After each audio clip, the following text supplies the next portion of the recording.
this is not just this is the biggest that's happened this year, but transparently, we've lost 6 people in the last 2 months. And this is the most insane part of my life. Like, this is why this has been really hard this year, because we've lost 6 people, known of 8, but we've lost 6 personal, close to us people this year. So, how do you think, what's the best way that you're handling, everything that's going on?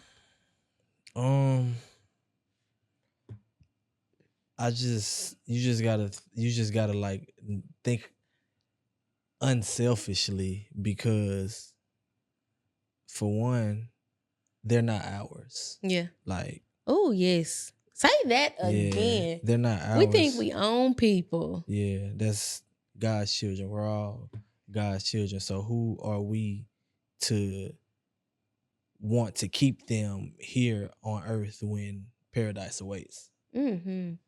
So it's selfish to keep somebody here. Yeah, especially because earth is ghetto. Especially if they were going through it. You know what I'm saying? While they were here.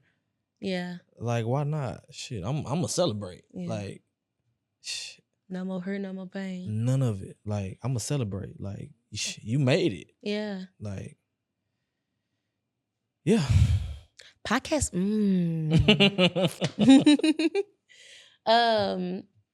Yeah, I agree. I think that the way that I'm handling everything, at first I feel like the world was falling down. I didn't know how to like maneuver through it all, because the first, like, my grandfather's was unexpected, but the first 4, shoot, all of them except my papa's, to be honest. Everybody's was unexpected. Everybody was very unexpected. So it was hard to, because even your uncle, we didn't know he was sick. We found out a week before he passed away that he was sick. We all went over there, had a big family thinking he passed away the next 2 weeks after that. So it's just been really hard to navigate, but it has helped me to get closer to Christ, for one, and then to strengthen my mental, because like you said, we learned that people are literally not on earth for us, and they got to get back. God needs his strongest soldiers. So, yeah. I have another random question. I always got the questions. It's always me. How young is too young to go to a funeral? Is that a such thing? Ooh. Because my baby can't go to funerals right now. She 8. I don't know. That's really up to, I don't know. I can't say. I want you to chime in too. Are we talking to you today too? I said, how young is too young to go to a funeral? Do you believe that there is a such thing as like an age restriction? Nah, I don't think it's age restriction for funerals. I mean, it's just like church. Yeah. Like, can somebody like behave in church, or it's more of a behavior thing than it's like age. If they can't behave in certain situations, like, you can't take them to them. But I mean, I believe that you should like find a babysitter if you can. But if you have to bring them with you, it's just like, just make sure they behave properly. Yeah. I don't know if it's necessarily a behavior thing. I don't know if they would understand truly what's going on. But I guess that starts at home as far as like explaining like the next parts of life. But it's the same thing with like church too, though. Like, do they know what's going on in church when you take them to church? Yeah. Eventually, like, you learn to know what's going on. And some catch on quicker than others, because even as adults, some people mental capacity ain't the same. A lot of people mental capacity not the same. So it could either be a traumatic experience or it could be a learning experience. So you never know. They may know what's going on because of what they've been brought up to see or learn, and they may know what's going on. They may know how to maneuver within the situation, or they just don't. They may be in shock when they see whatever is going on, or they may just be in like just not understanding like why they in there. It's a conversation, I guess, to be had, that if you don't include them in, they'll feel like you need to, like they're being I want to say neglected, but like they're if they have those conversations, I always say if you old enough to ask a question, you're old enough to get the answer. Like there's a way to answer it, of course, but yeah, there's a respect thing there. What was I finna say about? I just lost my whole train of thought. Whoa, I just lost my whole train of thought about I guess kids at funerals. Oh, for me. So, like you said, the mental capacity thing is different for different people. So, I would say that my mental capacity was weak until last year when I lost my aunt because I lost friends. I lost, but as far as family goes, my whole family dynamic from the people that my grandmother and my grandfather birthed, we haven't lost anybody. And I'm knocking on wood. I hope that's real.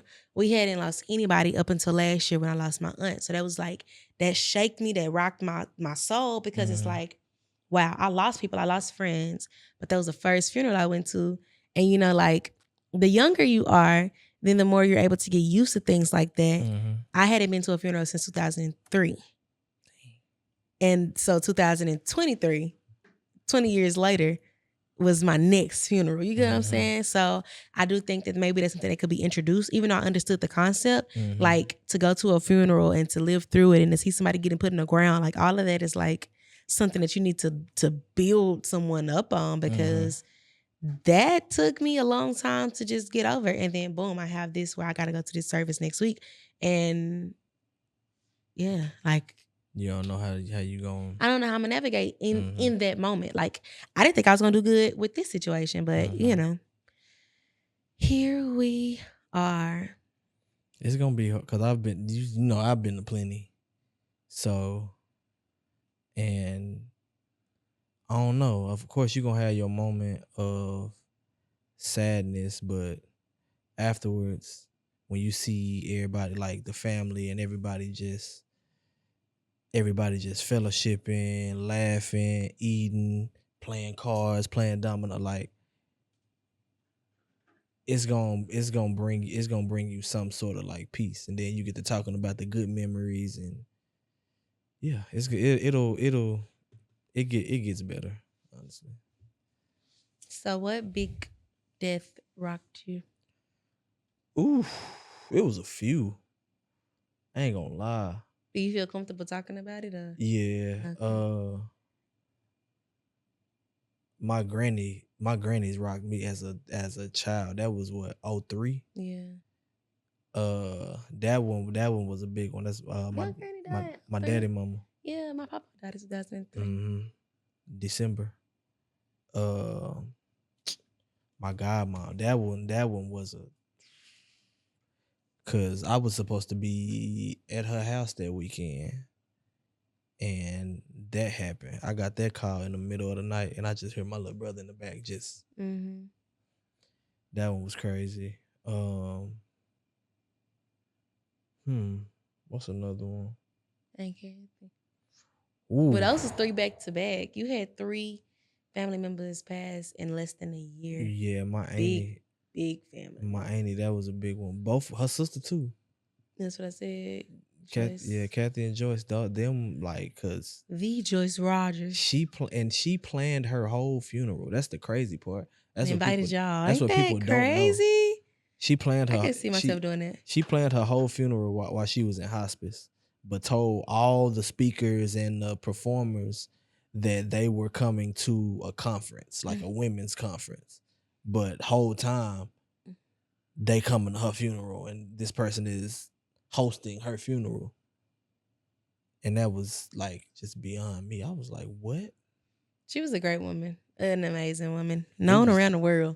It was huge. To have you call into the bank and then you said your last name and that man told you, I'm so sorry for your loss. And it's like, God, dog, your auntie was big. Yeah. Like, she didn't play with them Louboutin heads, baby. She was shot up and down a church, up and down a pew, okay? The Joyce Rogers. The Joyce Rogers. She'll tear a pulpit up. Do you hear me? And she was so humble, like being who she was and the woman of her stature. She was so humble. She really didn't like all the hoopla. She knew who she was. She knew the effect she had on people.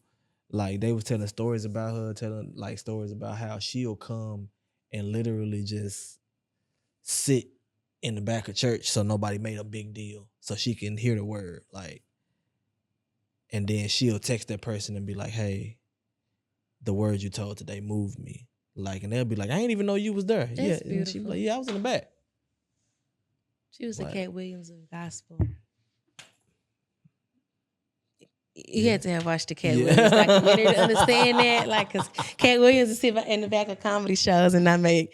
Yeah. Okay. So let's go before we go to the next part. Let's just leave on some positive notes. Mm-hmm. What are the best ways that you think helped you to cope through your grieving times? Really just think about all the good. Honestly. Yeah. Living in the memories. Yep. Remember them for how they were and not the state that they were in before they left. I feel that. So actively what I'm learning, because I've had to figure out, because like I said, I'm not used to having to cope. Last year, 100% unhealthy ways. I didn't do nothing right. I'm the type, I repressed everything because I like to just keep going. Like my thing is just keep working, just keep going. This year, I actually took some time apart. I got a hotel room for 2 days. Alone. I just had my own alone time. Mm-hmm. I'm actually fresh out the hotel, so this is why my mind is a little bit clear. I had some alone time to just reflect. I cried if I needed to. I journaled. I wrote down stuff. I got things out. I laughed.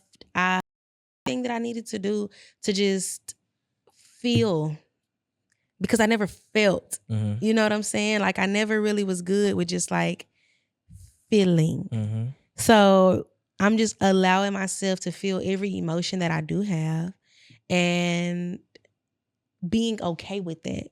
Not having to put on a face. Like right now, I'm happy to say I'm not put on a face. I'm genuinely happy right now. Mm-hmm. And yeah.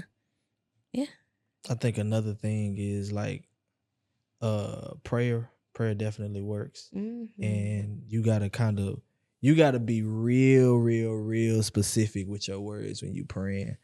A lot of people always pray for strength. And in my opinion, this is just me.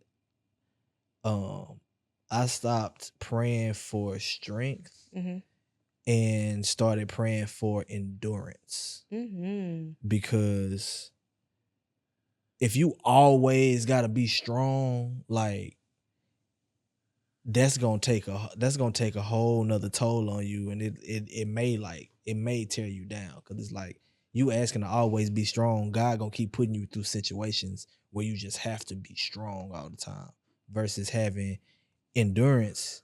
You will be able to get through those things and navigate how you need to, like, because you're gonna have those moments of weakness, you're gonna have those moments of sadness, but if you have the spiritual, physical, and mental endurance, you'll be able to get through anything. Like, you ain't gotta be strong. You just endure. That's the word, Brother Timmons. I know that's right. I know that's right. Come on, endurance. I like that. Thank you.